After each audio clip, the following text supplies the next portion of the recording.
Okay, I wanted to do a quick video. I actually had an old video of this, but I didn't really like the way that I explained it, so I wanted to do a new one.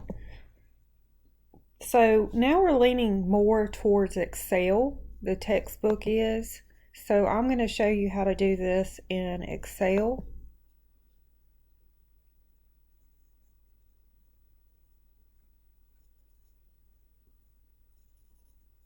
Okay, so I think it's going to open a new one. So the first thing that I want to do, I'm going to sort just because I like to see the numbers in order.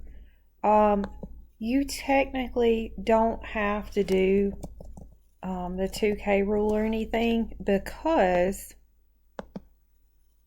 you already know your classes here 1, 2, 3, 4, 5. So those are your bins. So you're going to put in 1, 2, 3, 4, 5. And then all you have to do is the frequency. And it's going to say data array, which is all your data points, and then your bins. And then close the parenthesis and press enter. And here is your count. Now, if you are using a new version of Excel, I think it's like the 2019, you may have to press control, I believe it's control shift enter.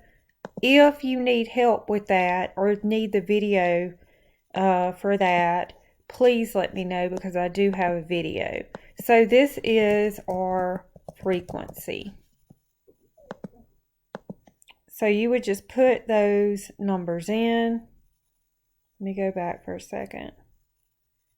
5, 6, 3, 4, 6. All right, we're going to check it.